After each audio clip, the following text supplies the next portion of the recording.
거룩한 자녀들 되기를 원합니다. 우리 엘베델 식구들 한 사람도 빠짐없이 이 진리 안에 깨어나서 이 말세 지말에 하나님의 거룩한 뜻을 받드는 거룩한 사명을 감당케 하여 주옵소서. 찬양을 주께 드리며 주 예수님의 이름으로 기도하옵나이다. 아멘. 할렐루야. 가셨어요? 네. 언제 가셨대? 온 김에 겨울 나오고 가지.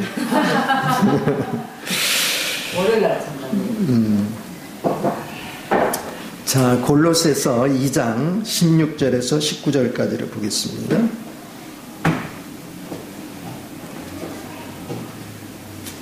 (16절에서) (19절까지) 한번 천천히 한번 같이 읽어봅니다. 시작.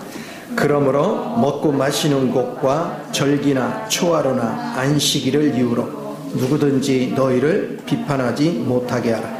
이것들은 장래의 그림자이나 몸은 그리스도의 것이니라. 아무도 꾸며낸 겸손과 천사 숭배를 이유로 너희를 정죄하지 못하게 하라. 그가 그 본 것에 의지하여 그 육신의 생각을 따라 헛되이 과장하고 머리를 붙들지 아니하는지라. 온몸이 머리로 말미암아 마디와 힘줄로 공급함을 받고 연합하여 하나님이 자라게 하심으로 자라느니라. 아멘. 우리가 이 그리스도만 알면 되는데 사람들은 그리스도 아닌 걸 자꾸 붙잡나.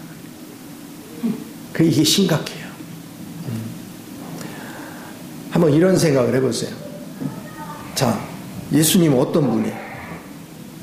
창조주야. 그분 앞에서 하나님의 형상을 가지신 분, 그리고 모든 창조물의 으뜸이 되신 분, 부활의 으뜸이 되시는 분, 만유를 포함하는 모든 것들을 가지신 분, 그분이 내 생명으로 오셨어요. 그러면 우리가 어떤 사람이에요? 얼마나 보배로운 사람이에요? 얼마나 존귀한 사람들이에요?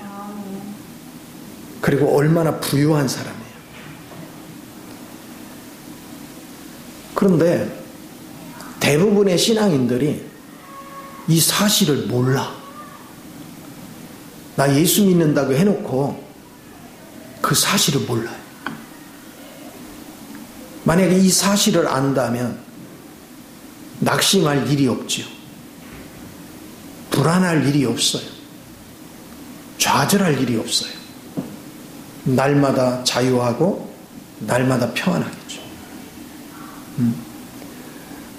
엄마 아빠하고 생활하는 어린 아이들은 걱정이 없어요.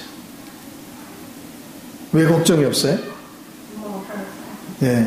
우리 하영이한테 먹을 거, 입을 거, 마실 거 걱정하는가 물어봐. 절대 안 해요. 쟤들이 영성이 뛰어난 거야. 어차피 엄마 아빠가 해줄 줄 알아. 그게 믿음이에요.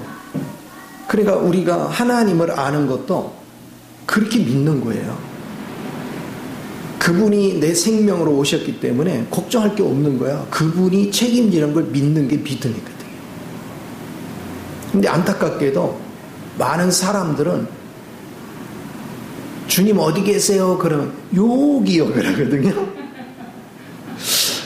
그런데 조금만 어려운 일이 있으면 막 땅이 꺼져. 낙심하고 좌절하고 불안해하고 걱정하고. 왜 그래요? 안 믿어요. 자기가 입술로 말해놓고도 안 믿어요. 주님이 어디 계세요? 여기 계시대. 근데 안 믿어요. 그러니까 믿음이 일치가 안 되니까 하나님 역사가 있을 리가 없죠. 이게 심각한 문제예요. 그래서 구약시대에는 이걸 훈련시키려고 절기를 정했어요. 그래서 매년 첫날, 그리고 매월 첫날, 그리고 안식일, 이걸 정해놓고 그걸 지키게 했어요. 그거는 그림자야, 그림자. 그런데 왜 신약에 와서는 이걸 지킬 필요가 없느냐? 신약 시대에 와서는 내가 섬기는 그 대상이 나의 생명으로 오셨어. 그러면 내가 그분을 믿으면 내가 불안한 요소가 없는 거야. 그게 안식이에요. 그러니까 우리는 별도로 안식일을 지키거나 무슨 월삭을 지키거나 매년제를 지키거나 할 필요가 없어졌어요. 왜냐? 24시간이 안식이거든. 그럼 구약시대에 초하루나 안식일을 이유로 너희들을 비판하지 못하게 하라. 이런 것들은 뭐 한다고요? 장래일의 그림자다. 신약시대에는 이렇게 생각해 봅시다. 우리가 월, 화, 수, 목, 금, 토, 일 이렇게 얘기하죠. 근데 틀렸어요. 원래는 뭐가 제일 앞에 와야 돼요? 일, 월, 화, 수, 목, 금, 토. 그래서 예전에는 일을 하고 마지막 날 쉬는 거야. 근데 신약시대에는 첫날이 안식일이야. 첫날이. 왜? 그게 부활을 기념하는 날이야. 첫날. 그래서 우리는 첫날 부활 안에서 일주일을 사는 거야. 그게 우리 승리의 비결이에요. 우리는 승천하려고 노력하는 게 아니라 예수님의 승천과 더불어서 같이 승천에 있는 거야. 이미 승천 안에 있기 때문에 모든 생활 안에서 승리할 수 있어요. 내가 승천에 머무르지 않으면 실패해요. 모든 생활. 이게 놀라운 거예요. 그러면 하나님은 객관적인 사실, 주님이 이룬 것을 믿는 게 믿음인데 객관적인 건 내게 실제가 안 되거든. 그럼 객관적인 걸 내게 실제가 되려면 그 믿은 사실을 붙잡아야 돼. 끝까지. 어떤 상황이 벌어져도 그걸 믿는 거죠. 그럼 우리 안에 실제적으로 모든 생활 속에서 세상 기준으로 볼 때 염려거리가 있다. 뭐 물질이 메마른다, 질병이 왔다, 자녀 문제가 있다, 부부간의 문제가 있다. 그러면 사람이 불안해하잖아요. 근데 믿음 있는 사람은 그걸 두려워하지 않아요. 왜냐하면 이미 나는 그리스도 안에 있고 그리스도가 내 안에 있어. 그러면 이 모든 문제도 누가 풀어갈 문제예요? 주님이 풀어갈 문제예요. 그러면 객관적인 사실을 내가 믿음으로 붙잡으면 성령님은 내 안에 실제가 되도록 역사를 하시는 거예요. 그러면 내가 객관적인 믿음을 붙잡은 다음에 성령님이 속에서 마음을 주는 대로 내가 순종을 하면 그게 결실을 맺어요. 그래서 실제가 되는 거예요. 그리고 내가 순종하면 순종할 수 있는 능력을 하나님이 부어주셔. 성령을 통해서. 그러면 이 부어주셨던 능력이나 부어주셨던 어떤 것들은 도로 뺏어간다, 안 뺏어간다? 안 뺏어가, 이제. 그러면 그게 자꾸 경험이 쌓이고 주님이 내게 부어준 게 쌓이면 쌓일수록 내가 누구 성분이 많아져요? 주님 성분이 많아져요. 그러면 이런 원칙을 가지고 신앙생활을 하면 할수록 내 안으로 누가 많아져? 주님이 많아져. 그게 자라가는 거예요. 그러니까 시간이 갈수록 우리는 주님의 세계에 대해서 눈을 뜨는 거예요. 저절로. 우리 아기 때는 아는 게 별로 없잖아요. 애들이 아는 거는 제일 먼저 아는 것은 엄마라는 의미도 몰라. 저 양반 나타나면 내가 배가 고픈 것이 해결이 돼. 애 물으면 주더라. 먹을 걸 주더라. 그리고 나를 돌봐주더라. 엄마라는 의미를 모르는데 엄마 가리켜. 의미도 모르는데. 근데 내가 엄마라고 부르면 저 사람이 좋아해. 그냥 하는 거예요. 근데 얘가 조금 먹어가면서 잘하면 잘할수록 엄마 의미를 아는 거예요. 아빠가 뭔지를. 세상을 그렇게 열어가는 거예요. 주님의 세계도 똑같아요. 내가 주님의 세계를 모르지만 성경이 계시한 내용을 믿음으로 자꾸 붙잡으면 성령님은 그 내가 믿음으로 붙잡은 내용이 실제가 되도록 역사를 자꾸 해주시는 거예요. 그래서 몰랐던 게 자꾸 알아지고 경험이 없던 게 경험되어지고 그러다 보니까 하나님의 세계에 대해서 자꾸 풍족해져. 자, 주님의 세계에 대해서 내가 경험이 많아지고 풍족해지고 누림이 많아지면 내 마음이 불안해질까요? 자유해질까요? 자유해져. 그래서 성경은 주의 영이 있는 곳에 뭐가 있다? 자유함이 있다. 진리를 알지니 진리가 너희를 자유케 하리라. 그 진리가 그리스도예요. 그러니까 내 안에 그리스도가 있는 곳에는 자유함이 있는 거예요. 왜 자유함이 있느냐? 부족함이 없거든. 주님에게는 부족함이 없거든요. 그러니까 내가 내 안에서 실제적인 그 안식을 누리면 내가 절기를 왜 지켜? 절기가 뭔 상관이 있어? 주님이 안식이 돼서 내 생활을 자유케 하는 그분을 내가 누리고 있으면 별도로 무슨 날을 섬길 이유가 없지. 우리는 24시간이 절기야. 24시간이 안식이야. 그게 신약과 구약의 차이점이에요. 구약은 실제가 없어. 실제가 없는데 어떤 대상을 뭐 하고 있어요? 기다리면서 자꾸 구하는 거죠. 근데 신약 시대는 그분이 이미 누구 안으로 들어왔어? 내 안으로 들어왔어. 그럼 나는 이미 그분을 즐겨. 그분을 누려. 그러면 생각을 해보세요. 내가 지금 주님이 내 안에 들어와서 그분과 내가 교제를 하고 그분을 즐기는데 누군가가 하나님이 어디 계셔? 말도 안 돼. 그렇게 말해도 나는 체험이 있으니까 그 사람 말에 휘둘린다 안 휘둘린다? 안 휘둘리죠. 근데 내가 경험이 없이 그냥 믿기만 하면 누군가가 얘기하면 의심스러울 수 있죠. 믿음이 그래 흔들리는 거야. 근데 경험된 사람은 흔들리지 않아요. 남이 뭐라고 하거나 말거나 나는 내가 경험한 하나님이 있거든.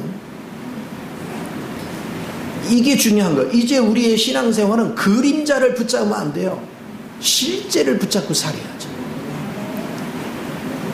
그래서 우리 자신들을 향해서 여러분 자신 자부심을 가져야 돼. 세상에 우주의 주관자 되시는 주님 안에서 내가 주님을 누리고 주님이 내 생명으로 사는데 누가 나를 건드리려? 누가 나를 괴롭힐 수 있겠어요? 마귀도 이미 주님 앞에서 박살이 났는데 뭐가 두려울 게 있겠어요? 그분은 없는 게 없어. 자, 사복음서에서 역사하셨던 그 주님은 지금 내 안에서도 역사하신다 안 하신다? 역사하시죠. 오병이어 기적을 행한 그분은 내 안에서도 지금도 역사하시는 거예요. 각색 질병을 치료하신 그 주님은 지금도 역사하는 거예요. 귀신을 몰아냈던 그 주님은 지금도 역사하는 거예요. 그러면 그 주님을 내가 누리고 산다면 여러분은 걱정거리가 있으면 안 돼요. 그러면 내가 걱정이 없고 주님이 모든 걸 해결하는 걸 믿으면 얼굴이 어두워진다, 해같이 밝아진다. 한번 옆 사람 봐봐요. 해같이 밝은 거. 응? 응? 믿음을 똑바로 붙잡으면 해같이 밝아져. 이게 너무너무 중요해요. 그래서 지금 이 골로새 성도들은 믿은 지 오래된 성도가 많지 않아요. 그러다 보니까 열심은 있는데 자꾸 속는 거예요. 주님만 붙잡으면 되는데 유대인들이 헛된 것을 자꾸 가리키니까 거기에 속는 거예요. 그래서 이런 말씀을 주는 거예요. 이제 구약적인 절기에 묶이지 마라. 이미 그 주님은 우리 안으로 이미 부활의 생명으로 오셨다. 우리는 그분을 알고 그분을 누리고 그분을 체험하고 그분 안에서 자라가는 데 초점이 돼야지. 특정한 나를 섬기는 데 초점을 두지 마라. 그러니까 오늘날도 구약적인 신앙생활 하는 사람은 무슨 뭐 월사 헌금이니 무슨 헌금이니 막 이런 거 만들어서 하잖아. 그쵸? 그런 거 쫓아가면 안 돼요. 그 필요 없는 거야. 다 쓸데없는 거예요. 중요한 거는 여러분들은 여러분 안에 누리는 그 주님. 아, 내가 주님을 누리다 보니까 어느 날 너무 감격스러워. 야, 정말 모든 생활 속에서 하나님이 나를 주관하는구나. 그게 느껴지면 감사가 저절로 될까요, 안 될까요? 감사 표현이 되는 거야. 그 표현이 어떻게 나타날지, 물질로 나타날지, 내가 봉사로 나타날지, 내가 전도로 나타날지, 내가 여러 가지 방법으로 하는 거예요. 하나님께 헌신하는 거는 단순하게 물질로만 하는 게 아니란 말이에요. 모든 것들이 주님이 주는 감동을 따라 행할 수 있는 것. 그게 자유한 거예요. 우리는 그런 자유를 즐길 줄 알아야 돼요. 그래서 예수를 잘 믿으면 24시간이 황홀하다. 그냥 너무 행복해요. 즐거워요. 내가 누구걸래? 나 같은 사람을 선택하셔서 그 주님의 생명을 나한테 주어서 나로 하여금, 천사들이 나를 받들잖아. 천사는 우리의 부리는 영이거든요. 우리를 받드는 거야. 우리가 그런 존재예요.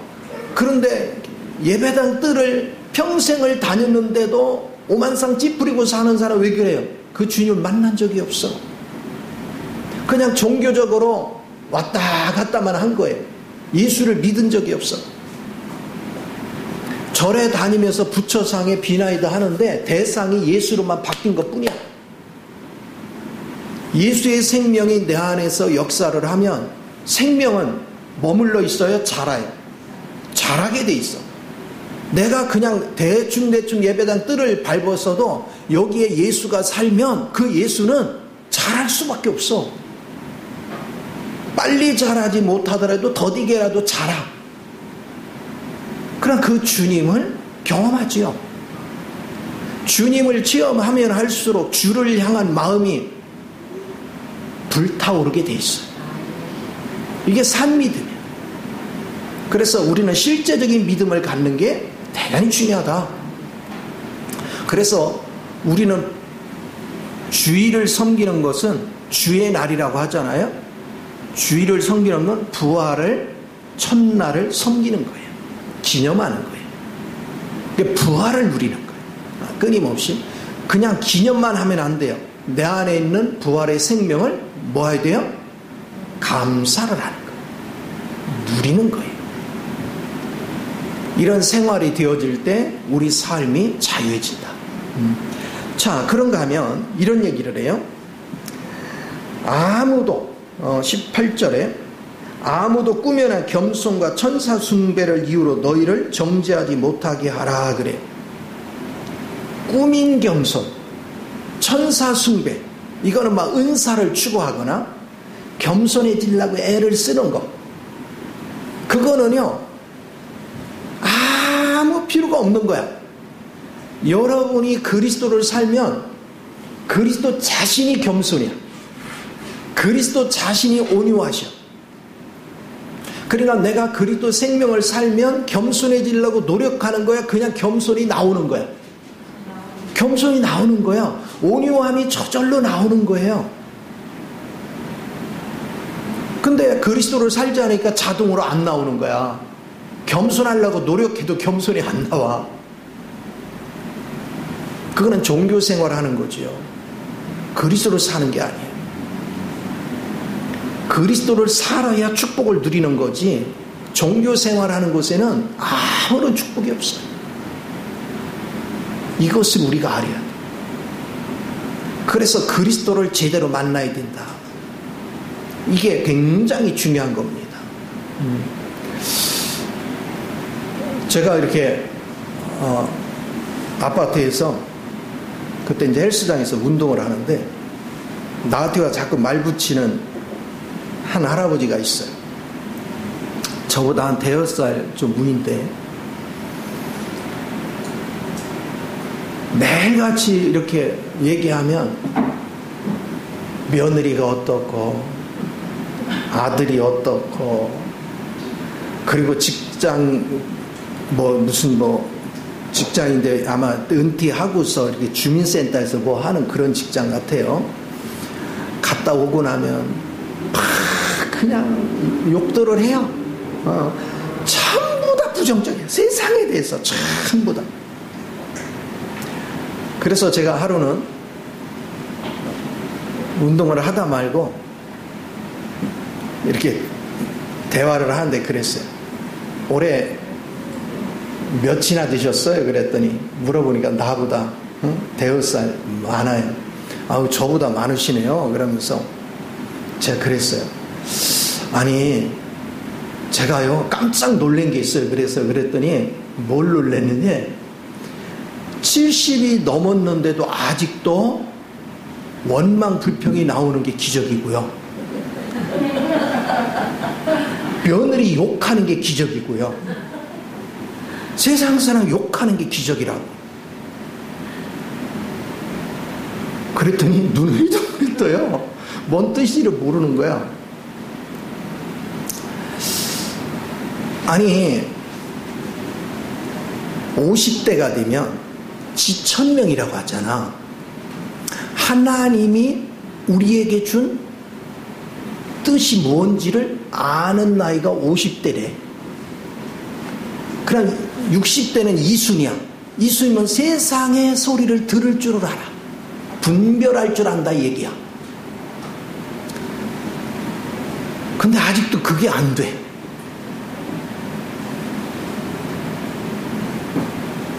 그렇게만 얘기하니까 갑자기 말을 끊더니 심각해졌어요. 진지하게 말해보래. 그게 뭔 뜻인지. 그래서 그랬죠. 제가 깨달은 거는 내가 지하철을 이렇게 타고 가다 보면 어떤 어르신들을 보면 참 아름답고 어떤 어르신을 보면 너무 추하게 보인다. 거기서 막 욕하는 어르신들이 있고 젊은 학생들 앉아있는데 가서 막 뭐라고 해요. 근데 어떤 어르신들은 자리를 양보해도 너희들이 얼마나 고생이니 새벽부터 가서 그 책바구니 둘러매고 좀 쉬어서 가라. 괜찮아. 나 건강해. 그러면서 그 손주뻘 되는 아이들한테 아주 존댓말을 써가면서 하시는 분들이 있다. 두 분 중에 어떤 분이 아름다워 보이세요? 그러니까 아무 소리 안 해. 저는 그걸 깨달았습니다. 이제 나이가 70이 되오니까 깨달은 것이 인생이 돈이 없어 추한 게 아니다. 내가 인생을 살면서 무르익어 갔으니 후손들이 존경할 가치가 있어야 된다.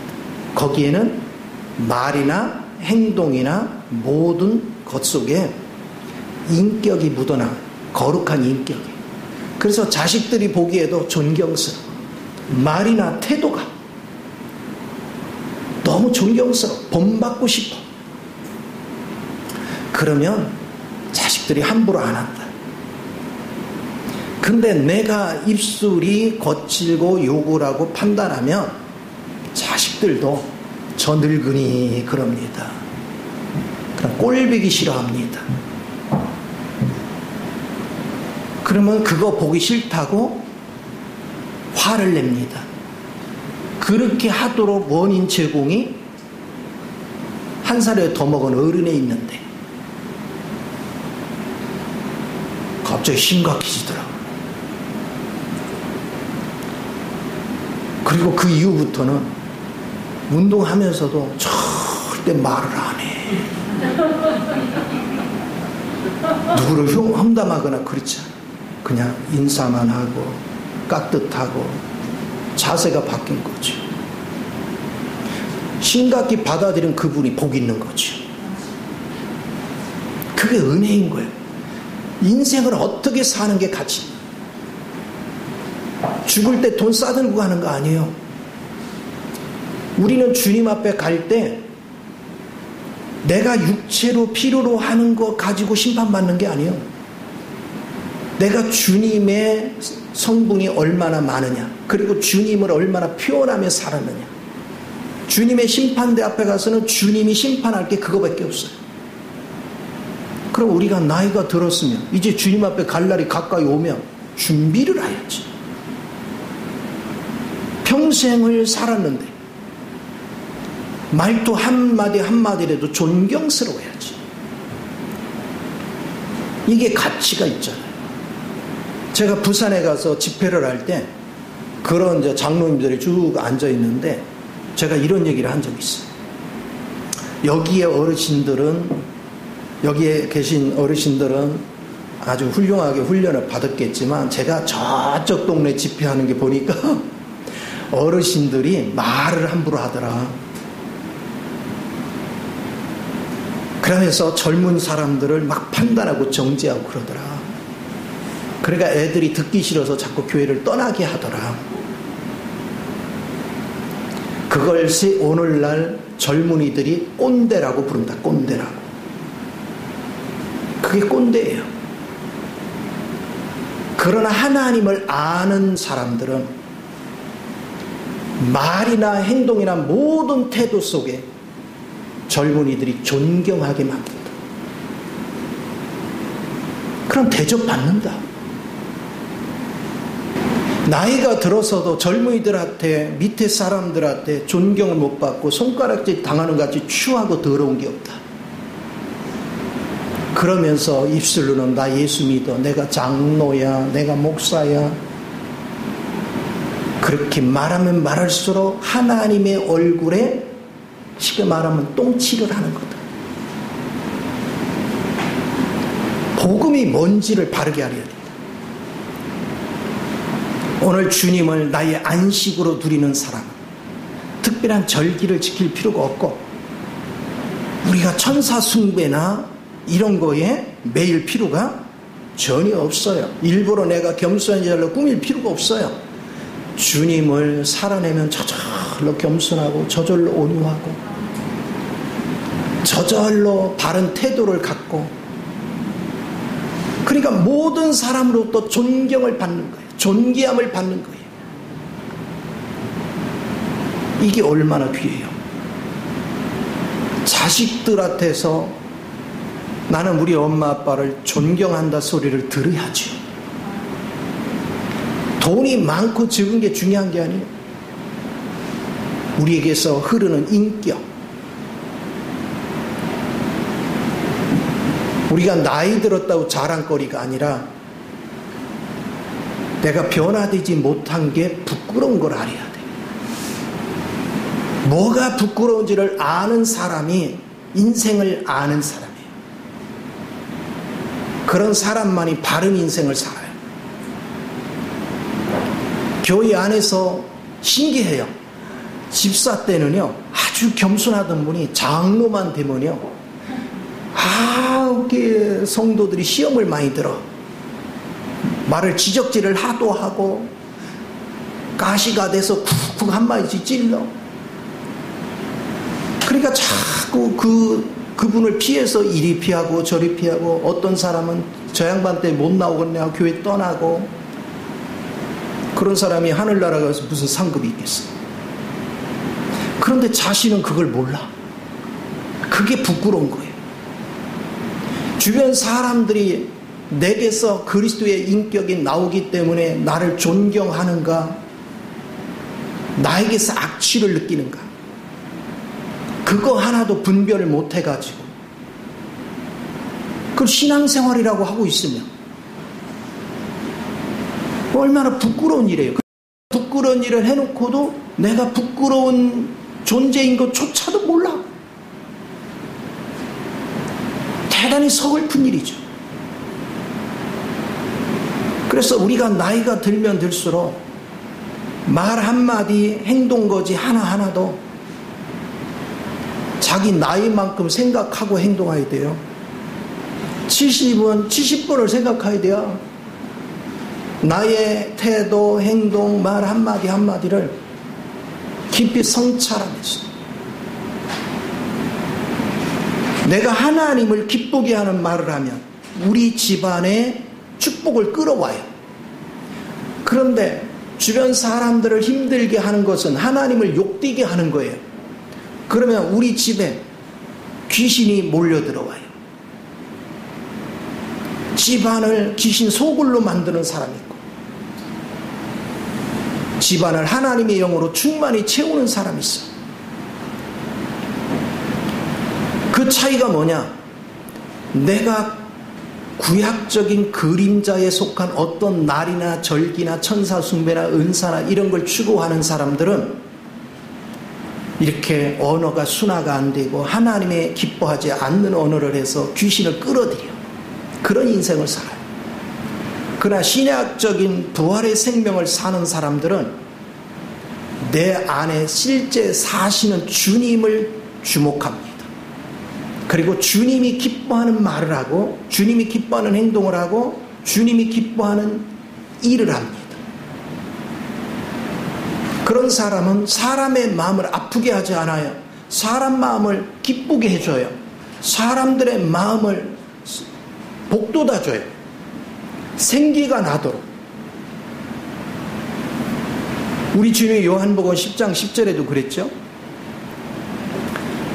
마귀는 죽이고 멸망시키는 일을 해요. 근데 그리스도는 뭐예요?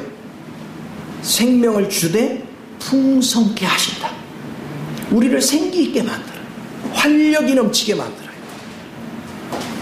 그래서 우리는 억지로 겸손해지려고 노력하는 게 아니라 그냥 주님의 속성이 겸손이야. 주님의 속성이 온유 자체야. 온유하려고 노력해서 우리가 지킬 수 있나요? 안 돼요. 하나님 마음이 내게 주어져야 돼요. 예전에 제가 고지혈증이 많을 때 운동해야 된다고 해도 항상 작심삼일이더라. 한 3일간 열심히 해. 길게 열심히 한 보름까지 해. 그러다 어느 날 하루, 아이고 오늘은 찌뿌대 하루 쉬면 그 다음부터 또 쭉 쉬어. 그건 왜 그러냐면 내가 노력하니까 안 되는 거예요. 그런데 어느 날부터 그냥 마음이 운동해야 된다. 그리고 안 하면 몸이 찌뿌대해져. 이제 나이가 들어갈수록 운동 안 하면 그만큼 몸이 찌뿌대하고 힘이 들어. 그러니까 어떤 경우든 운동을 하는 거야. 오늘도 요양원에 갔다 와서 그 짧은 시간에 날씨가 얼마나 추워요 밖에. 열심히 그냥 만보를 뛰고 걷고. 그래서 뛰고 걷으니까 몸은 후끈거리는데 여기는 막 너무 싫은 거야. 그래도 해. 왜? 그래야 내 몸이 가벼우니까. 그러니까 자동으로 우러나야 되는 거지 내가 노력해서 되는 게 아니에요. 하나님을 섬기는 게 그런 거예요. 주의 생명이 내 안에서 역사를 하면 노력하는 게 아니에요. 애쓰는 게 아니에요. 자동으로 되는 거야. 자동으로 즐거워하는 거야. 그리고 내 앞에 무슨 일이 닥쳐도 불안해하지를 않아요. 왜냐하면 그분이 책임지는 걸 아니까. 그 넉넉한 마음이 생기는 거예요. 그러면 진정한 평안이 우리 삶을 지배하는 거죠. 여러분 다니면서 누구 원망이나 하고 남 얘기나 하고 안 좋은 얘기 하는 사람은요 예수를 모르는 사람들이에요. 예수를 아는 사람은 절대 누구 탓을 하지 않아요. 입술에 더러운 말을 하지 않아요. 왜냐하면 내가 원망하는 소리 하는 순간 내 입이 먼저 더러워졌잖아.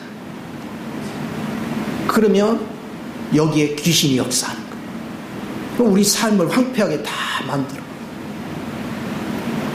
그러나 축복의 말을 할수록 하나님의 영이 활성화돼요. 그러니까 사는 역사가 일어나는 거예요. 그래서 여러분은 주를 위해서 노력하는 자가 아니라 주를 향해서 마음을 집중을 해요. 그러면 주님이 내 마음을 지배하고, 주님이 내 마음을 지배하면 그 영이 끄는 대로 순종만 하면 돼요. 그럼 믿음도 쉬워져. 왜냐하면 경험되니까 믿음이 흔들리지를 않아. 그리고 그 영이 내게 할 수 있는 능력을 주기 때문에 자연스럽게 하나님의 뜻에 부합되도록 행동을 해요. 그게 우리 삶을 충만케 하는 거예요. 행복하게 만드는 거예요. 이 은혜를 누릴 줄 아는 거 대단히 중요한 걸 믿으시 바랍니다. 그래서 아무도 꾸며난 겸손과 천사 숭배를 이유로 너희를 정죄하지 못하게 하라. 그가 그 본 것에 의지하여 그 육신의 생각을 따라 헛되이 과정하고. 사람들은요, 우리의 겉모습을 보고는 헛되이 과장해서 막 이렇게 부풀려, 그쵸?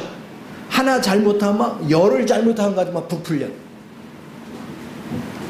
그런데 내가 주의 영의 인도를 받으면 주님의 속성을 따라 살기 때문에 흠잡을 게 없어. 그리고 누군가가 나를 흠잡으면 신경 쓰지 마요.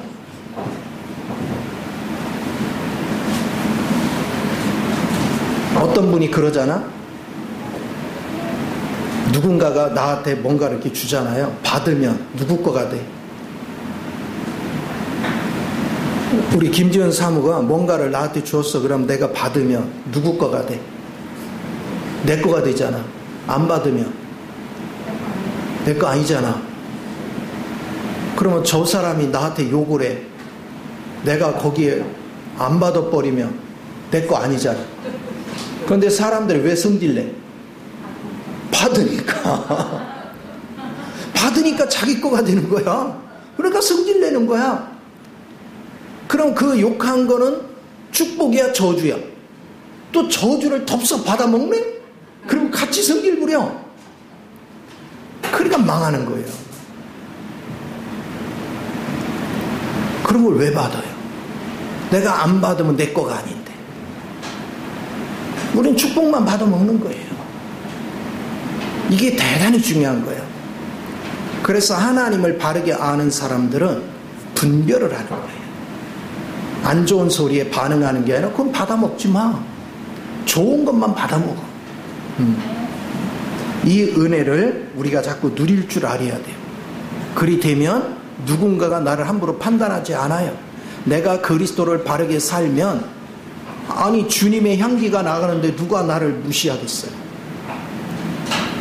자, 그런가 하면 머리를 붙들지 아니한 자라. 이런 사람 머리를 붙들지 않는 거예요. 자, 보세요. 교회는 뭡니까? 교회의 머리는 누구예요? 그리스도죠. 그럼 그리스도를 머리로 붙잡으면 머리가 지시하는 대로 모든 육체가 움직이는 거죠. 그럼 그 머리로부터 나오는 내용물을 따라서 내가 움직이는 거예요. 자, 그러면 뭐예요? 우주 만물을 하나님이 다 창조하셨어. 자, 이런 생각을 해보세요. 내 안에 그리스도가 충만한데 나는 침대도 없어. 그냥 맨바닥에 푹신하지도 않은 거 깔고서 그냥 자. 근데 어떤 사람은 침대가 막 엄청 비싸. 막 1,000만 원, 1억이 된대. 아주 폭신폭신하니 너무 좋아. 근데 잠을 못 이뤄, 맨날. 그럼 누가 더 행복한 거예요? 그냥 맨바닥이라도 잠 잘 자는 사람이 행복한 거죠. 머리를 붙들면 그렇게 되는 거예요. 그래서 이런 거예요. 여러분이 예를 들어서 어떤 가구가 있다. 그럼 그 가구 자체는 그림자야. 근데 내 마음이 그리스도로 충만하면 그 가구를 활용할 때 내가 기뻐. 내가 평안하고 기뻐. 근데 내 마음이 주님이 집에 안 되면 아무리 아무리 좋은 가구도 내 마음에 불편하면 다 불편한 거야. 그러면 이건 그냥 그림자야. 이건 아무것도 아닌 거예요. 온 천지를 누릴 때 내가 그리스도로 충만하면 어떤 걸 만져도 어떤 것 속에 있어도 나는 평안을 유지해. 근데 내 안에 그리스도가 충만하지 않으면 아무리 좋은 걸 가져도 행복하지 않아. 그 차이점을 알아야 돼. 그리스도를 누리면요 그냥 행복해요. 우리 애기들이 왜 엄마를 그렇게 좋아해요? 엄마를 왜 이렇게 좋아해? 때려도 엄마 댕겨, 그쵸? 해초리 가지고 때려도 엄마 댕겨. 왜 그러냐면 엄마는 내가 원하는 다 해주거든요. 그리고 내가 말썽 피워서 혼나도 엄마 품에 가면 또 용서해 주거든요. 우리가 주님을 그렇게 맛보아야 되는 거예요. 주님은 언제고 나를 품어주셔. 내가 실수하고 넘어지고 잘못을 했는데도 이놈하고 호통을 치고 때로는 징계도 하지만 여전히 그분은 나를 사랑하시고 나를 품어주셔. 그러니까 주님을 내가 모시고 있으면 세상 평안해. 세상 자유해. 그러니까 그 주님을 누리며 사는 사람은 모든 생활 속에서 평안을 유지할 수 있는 거예요. 그런데 그 주님을 누릴 줄 모르는 사람은 이 험난한 세상을 살아가려니까 힘든 거야. 왜? 내 주변에는 코브라가 몇 마리씩 있는 사람들이 즐비해. 늑대로 가득 차고 호랑이로 가득 차고 코브라로 가득 찬 사람들이 내 주변에 즐비해. 그런 사람들이 계속해서 나한테 공격을 하고 잘하는 척하면서 조금만 기분 나쁘면 막 욕하고 원수 삼으려 하고, 그리고 나도 먹고 살아야 되는데 사기쳐서 내 걸 뺏어가려고 한 사람이 부지기수로 많은 거예요. 나도 좀 잘 풀리고 싶은데 나를 짓밟고, 그리고 자기가 잘 되려고 숨막히는 인생들이 계속 되는 거예요. 근데 그 인생을 자기 힘으로 헤쳐나가려고 하니 얼마나 힘이 들어요. 자기 힘으로 살려고 하니까. 그러니까 탈도 많고 문제도 많은 거야. 그러니까 이런 사람들은 매일같이 세상을 원망하며 사는 거야. 마음 문을 더 닫아. 이런 사람은 싫고 저런 사람은 싫고 계속 마음을 닫아요. 자기 스스로를 자기의 생각의 틀 안에 가둬버려.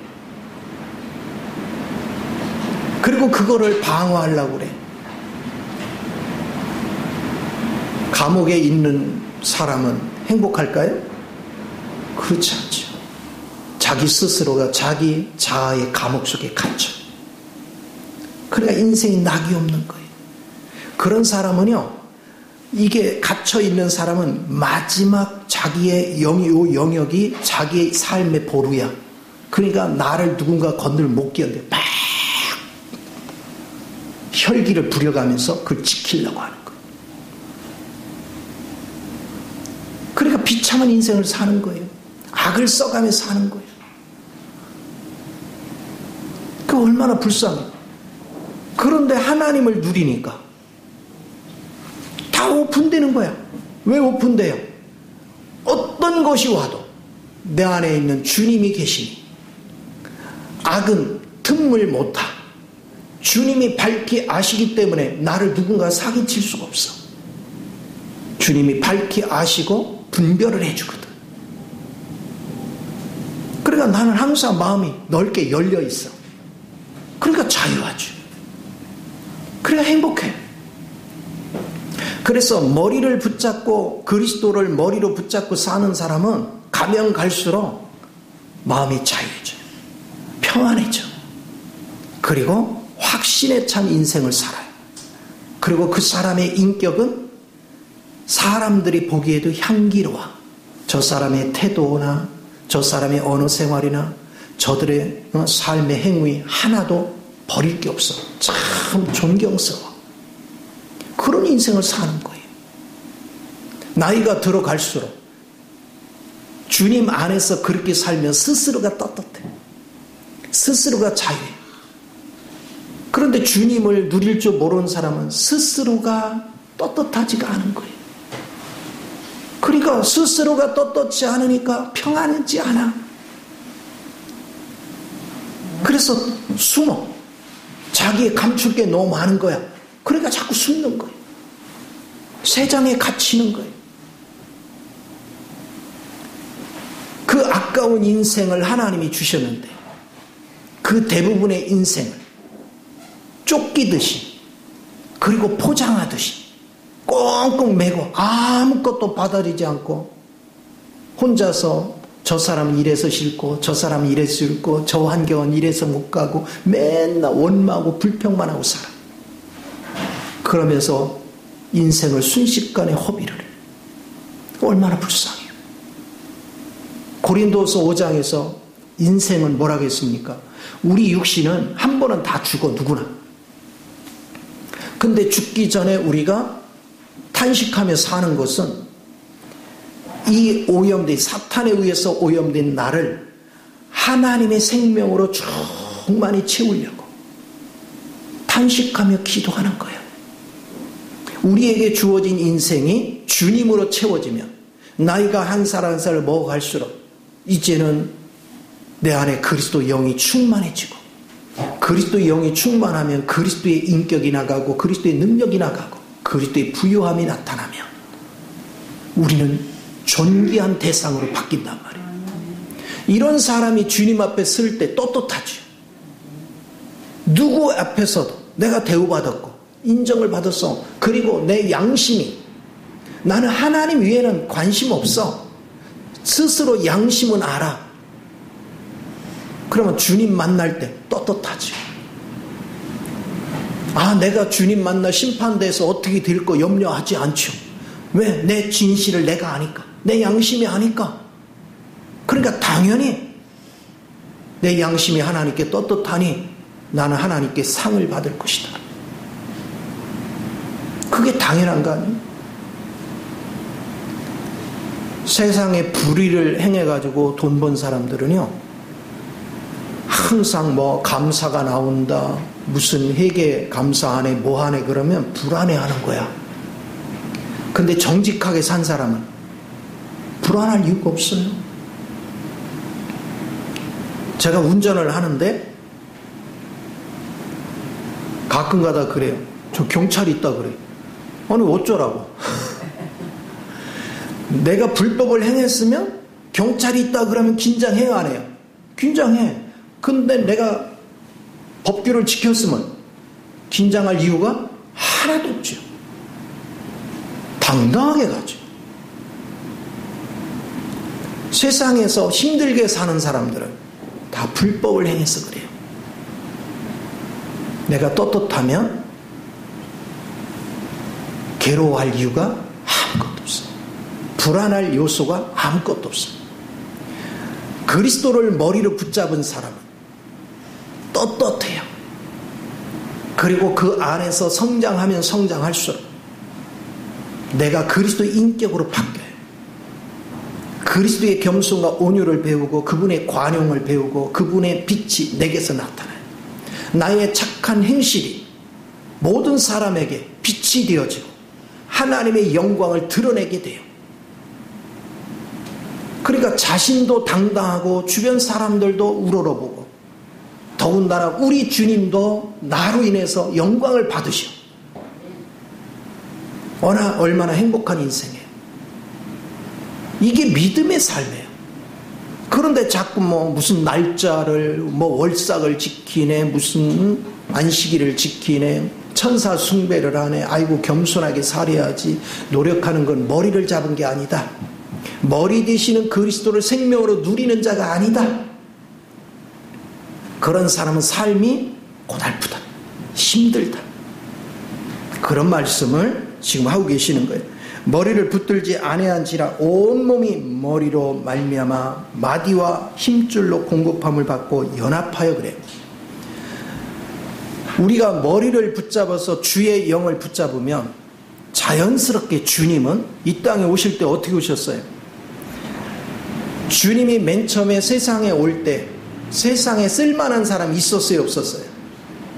없어. 다 사탄에 오염돼 가지고 악에 받쳐 살아. 그러니까 그런 사람들한테 주님은 기대할 게 있어요, 없어요? 없어. 그러니까 주님은 그들을 살려야 돼. 살려야 되는데 어떻게 하냐? 하나님 앞에 범죄한 죄값은 그분이 육신을 입고 대신 갚아주시고, 그리고 눈이 멀었고 귀가 멀었고 벙어리야. 아무것도 분별할 줄도 몰라. 뭐가 옳고 그런 것도 몰라. 그러니까 주님은 그들한테 기대하지 않았어. 주님이 가서 섬김으로 가르친 거죠. 마가복음은 그걸 가르쳐요. 주님의 섬김으로 우리가 영적 눈을 뜨게 하고 귀가 열리게 하고, 그래서 입이 열리게 해주는 거야. 그러면 눈으로 보고 귀가 열리니까 뭐예요? 자신이 뭐가 잘못된지를 발견하는 거죠. 그래야 누구를 붙잡아? 주님을 붙잡는 거죠. 이렇게 관점이 주님 안으로 옮겨져 가는 거예요.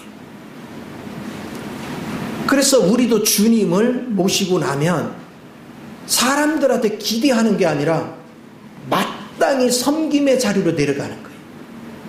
사람들한테 기대를 못해요. 왜? 모르니까. 내가 섬김을 통해서, 나를 통해서 사랑을 느끼게 해줘야, 아, 그 사랑이 하나님께서 온 거구나. 그래야 스스로가 아는 거야. 나는 이런 사랑을 느껴본 적이 없어. 사람들이 나한테 틀렸다고 욕만 하고 나를 짓밟고 나를 속이려고만 했지, 나를 정성껏 나를 섬겨주고 나를 칭찬해주고 나를 격려해주고 내게 새 힘을 불어넣는 사람을 본 적이 없어. 근데 주님이 오셔서 그렇게 하셨고, 주의 영으로 충만한 사람이 와서 또 그렇게 해. 그렇게 하면서 하나님을 발견해 가는 거예요. 그러니까 하나님을 발견할수록 섬기는 자가 돼요. 종교인을 향해서, 성경에서 바리새인이 종교인이거든요.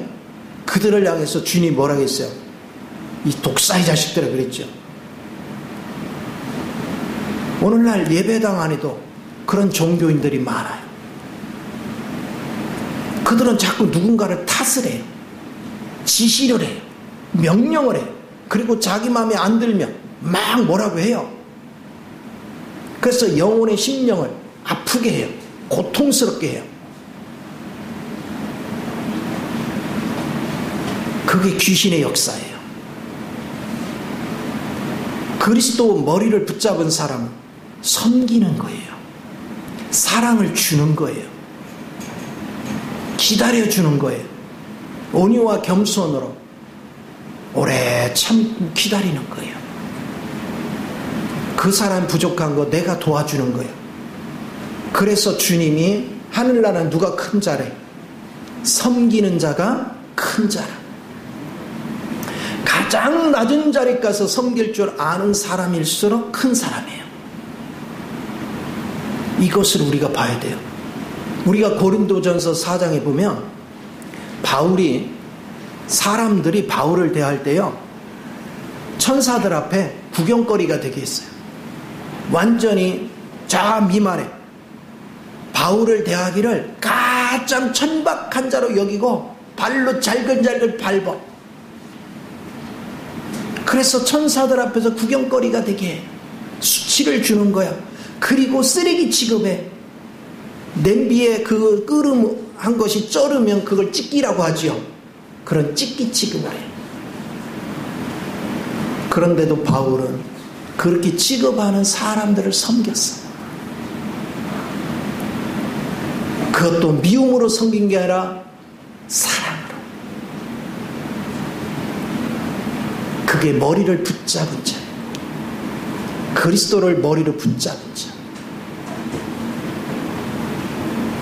그 사람의 그리스도를 사는 사람이에요. 그렇게 할 줄 아는 사람이 이기는 자예요. 그러면 이렇게 섬길 줄 아는 사람 가정에는 다툼이 있어요, 없어요? 없지요. 왜 다투게 됩니까? 섬기기 싫으니까. 내가 섬김 받으려고 하는데 섬김을 안 해줘. 나는 너 섬길 마음 없어. 너는 그런데 날 섬겨야 돼. 왜 안 들어줘? 그럼 막 뭐라고 하는 거지. 또 깨닫지 못하고 생활에 질서가 없이 살면 살수록 얼마나 불쌍해. 모르니까.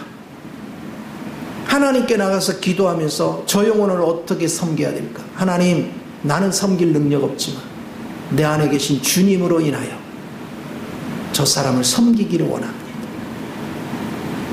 그렇게 기도하면서 하나님의 영을 따라 섬기면, 옛날에는 막 열불이 나서 폭발하던 게 아무 말 없이 섬김으로 가서 사랑을 나누면 어느 순간에 그 사람이 뭐를 느껴요?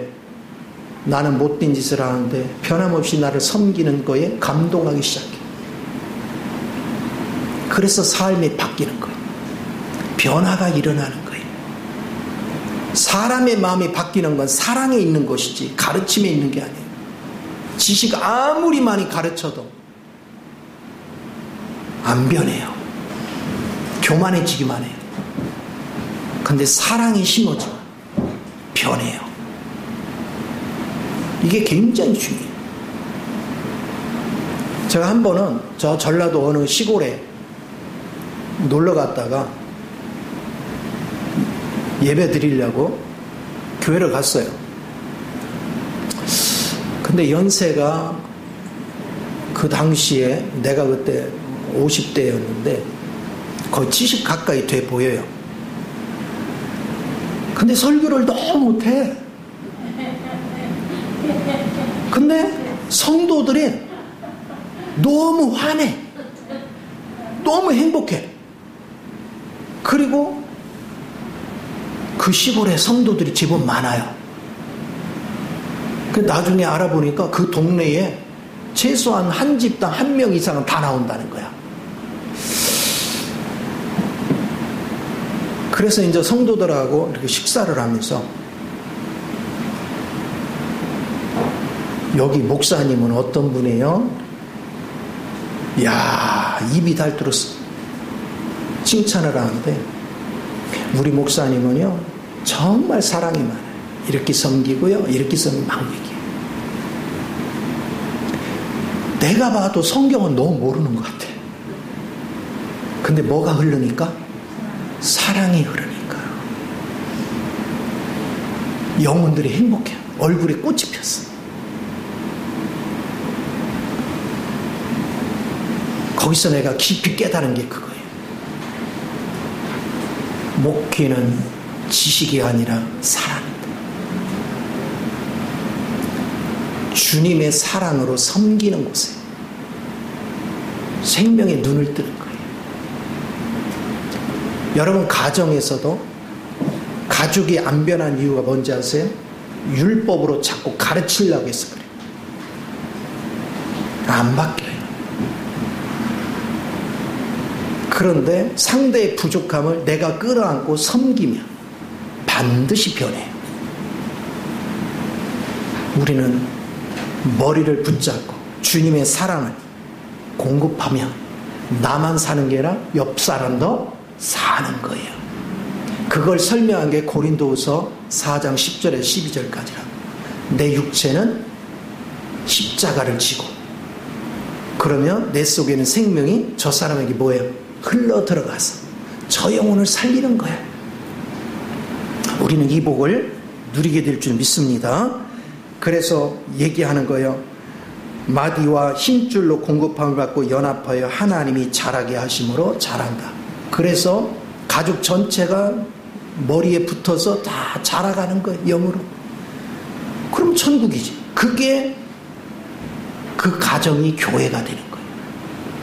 그런 가정 단위가 모여서 더 큰 교회가 되는 거예요. 그러니까 우리는 전도를 전단지로 하는 게 아니라 삶으로 하는 거예요. 먼저 어디부터? 내 가족부터 사랑으로 섬겨서 변화를 해야 돼. 막 성질을 부려가면서 야, 너 오늘 올 리가 없죠. 사랑으로 섬길 때 변화가 일어난다는 거, 이걸 아시기 바랍니다. 오늘 말씀이 아주 단조로운 것 같지만 거기에는 이런 외적인 신앙생활이 아니라 생명의 실제 안에 거하는 은혜가 있으라고 우리에게 가르쳐 주는 거예요. 이 믿음을 굳게 잡는 저와 여러분 되기를 예수 이름으로 축원을 드립니다. 기도합니다. 존귀하신 주님, 진리를 우리가 바르게 알 때 우리는 진정한 사랑을 나누게 됩니다. 사랑의 섬김을 통해서 변화를 주도할 때 하나님의 영이 충만히 임하여 우리의 삶을 변화시키는 줄 믿사오니 이 복을 넉넉히 누려서 가정마다 천국을 누리고 그런 가정이 모여서 진정한 하나님의 거룩한 교회를 세우는 일에 부족함이 없도록 기름 부어 주옵소서. 찬양을 주께 드리며 주 예수님의 이름으로 기도하옵나이다. 아멘.